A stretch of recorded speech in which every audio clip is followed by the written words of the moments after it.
Hey everyone, welcome to TCB. Today we are going to walk through the essential steel detailing modeling checklist. This is not just about drawing beams, columns, or grid or any other object in the Tekla and the CAD software. It is about the professional standard that ensures the 3D model perfectly mirrors the real world engineering intent. In this slide, we will be looking for what is the core purpose of checklist. Why we require a checklist? Checklist is a tool to verify if the 3D model is exactly same as of the design intent or not. Because if it is not right in the model, it won't be right on the site as well. So this checklist should verify the accurate and precise representation of the 3D model against the member placement, material specification, design intent, ensuring all dimensions and connections. Here, the design intent often provide the answer of fundamental question like who is the building for, why it is being built, what does it need to accomplish to be consider a success. To ensure all the dimensions are provided in the structured drawing, we can use industry software like AutoCAD, TechLab, etc. So moving to the next slide, this checklist also include checking for constructability, ensuring all details can be realistically built on site, maintaining professional clarity and alignment with approved change to prevent confusion and error during construction. In this slide, we will see what are the four checklist pillars. We start with remodeling preparation, move into the 3D environment itself, audit the final documentation, and finally ensure everything meet high professional standards. Before we use any 2D or 3D software, we must understand the soul of the project. We ask three questions: who is the user? What is the purpose? And what defines success for this specific structure? Answering these ensures our technical dimension align with reality. So here the next slide is phase one pre-modeling and design check. Within this, we need to verify our project scope. We need to ask the question, do we have all the plans? Then we look at what is around our steel. So as I said, under the project scope, we need to ensure all design documents, including structure plan, section, and specification, are available and fully understood. And under the adjacent structure, we need to confirm that the model accurately reflect all surrounding structures, which is critical for accurate connection design. So the next slide is phase two, that is 3D model check. It's totally based on the accuracies.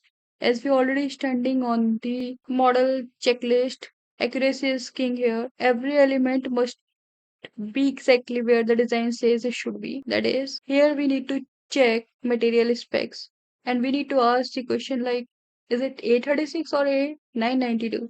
Because the wrong grade in the model can lead to major failures. So as discussed already under model accuracy, we need to ensure all elements must be dimensionally accurate and correctly located in the 3D model, adhering to the approved design.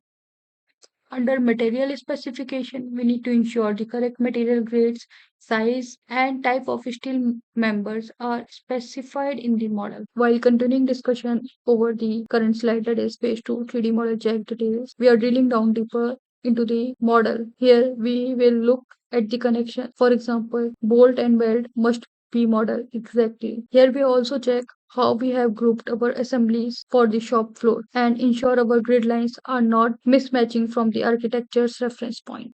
So as discussed under the connection, we need to verify that all connections, weld bolts are accurately modeled considering bolt type, size and weld procedure.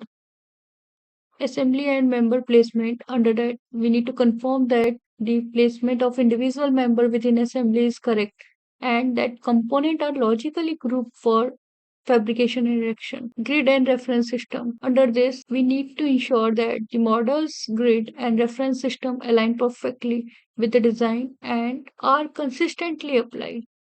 Next slide, phase 3, post modeling check documentation. That means once the model is done, we output the documentation. Here we will audit the general arrangement drawing for the big picture, the shop drawing for the fabrications machine, and the erection drawing for the guys hanging the steel in the air. So let's discuss one by one. Under general arrangement drawing, it is essential to verify that the general arrangement drawings are complete, clear, and show the overall structure accurately. Under shop drawing, we need to confirm that the shop drawing are detailed, precise, and contain all necessary information for fabrication, including member length, hole position, and any specialized detail. Erection drawing. In this, we need to ensure erection drawing clearly guide the erector on site, showing member identifications, connections, and positioning for assembly. So let's discuss the documentation verification. This is critical step as the consistency is king here. Let's take an example where we cross-check the drawing against the 3D model. Then we find the model says it 10 feet and the drawing says 9 feet. We have a problem here. We also make sure the notes are clear and reflect any RFI changes that were approved. RFI stands for Request for Information here. So, under consistency, we need to cross check all the drawing against the 3D model to ensure consistency in dimensions, labels, and symbols. Annotations and notes. All text, graphics, and annotation must be professional, clear, and aligned with the design intent and any approved changes. So next slide is phase 4, professional standard. We finally look at constructability. And here we need to ask some question related to the construction on job site. These are, can we actually reach that board with the wrench? Can that piece fit through the shop door? We also strip out any garbage, data, or irrelevant note that just confuse the builder on site.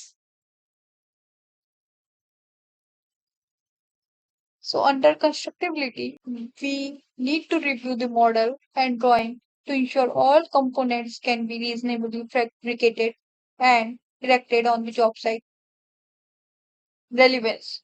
Check that all information present in the drawings is relevant to the construction and that no extraneous or incorrect data exists. So in this slide, we discuss about quality assurance scores, or we can say final deliverable quality. Our end goal is simple, that is quality and error prevention. A professional looking drawing isn't just about vanity. It makes it easier to read, which directly prevents error. We find the problem here, so they don't cost thousands of dollars out in the field. So under aesthetic quality, drawing should be visually clear and professional, adding in quick comparisons by the end user. Under error prevention, the goal of the checklist is to identify and resolve issues that could lead to costly error in fabrication or construction. So, just like construction itself, detailing is about precision, strength, and progress. When we build it strong, handle it with skill, avoid the shortcut, and embrace work in progress, we ensure excellence in every project. That conclude our modern checklist walkthrough. Does anyone have any question? Please park it to our comment section. You can also find more resources on our YouTube channel, TCBin. And yes, if you enjoyed this video, please hit that like button and subscribe for more. Thanks.